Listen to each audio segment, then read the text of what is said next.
মোৰ নাম শ্ৰী ৰাম কৰ্মকাৰ। আমি মহাদেৱ আগৰৱালা উচ্চতৰ মাধ্যমিক বিদ্যালয়ৰ ছাত্ৰসকল, এইটো আমাৰ টিম।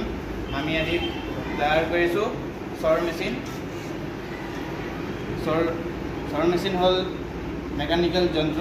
ইয়াৰ দ্বাৰা কাঠ, প্লাষ্টিক, লোহা আদি কাটিব পৰা যায়। আগতে মানুহে হাতৰ চৰ মেচিন ব্যৱহাৰ কৰিছিল, কিন্তু বৰ্তমান বিদ্যুৎ শক্তি মাধ্যমেৰে এইটো তৈয়াৰ কৰা হয়। ইয়াৰ দ্বাৰা বহুত কাম সহজ কৰিব পাৰি। ইয়াত সময়ো কম লাগে। ইয়াৰ প্ৰয়োজনীয় বস্তু ডিচি মটৰ, বেটাৰী, ছুইচ আছে আৰু প্লেট ব্যৱহাৰ কৰা হৈছে। এখন কাঠৰ বোৰ্ড, এইটো কাঠৰ ষ্টেণ্ড ব্যৱহাৰ কৰা হৈছে। ছুইচ, তাৰ এইবিলাক ব্যৱহাৰ কৰা হৈছে। ইয়াৰ পিছত প্ৰস্তুত মডেল মেচিনটো 12 ভোল্ট বেটাৰীৰে চলে।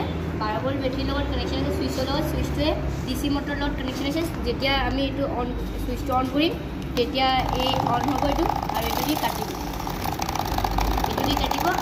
আৰু এইটো অফ এইটো এনেকৈ কৰিলে এইটো অফ হৈ যাব। ছুইচটো অফ কৰিলে এইটো অফ হৈ যাব। প্ৰস্তুত মডেলটোৱে দেখুৱায় যে বিদ্যুৎ শক্তি মটৰৰ মাধ্যমেৰে যান্ত্ৰিক শক্তি ৰূপান্তৰিত হয়। চৰ ব্লেড এইটো ঘূৰুৱায়, যাৰ দ্বাৰা বস্তু সহজে কাটিব পাৰি।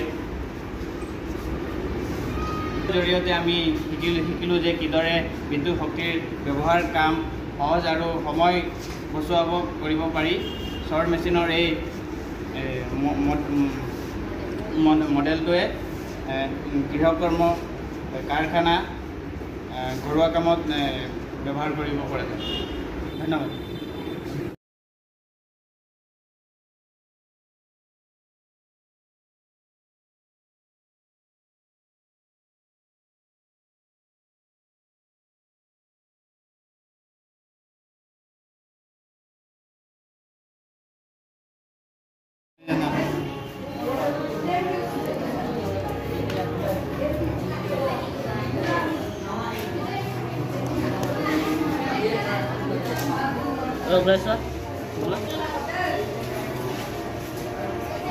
Đây rồi.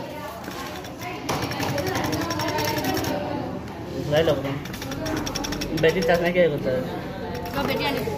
ঘূৰিব ভাল আছে লগত প্ৰটেক্ট আছে লগত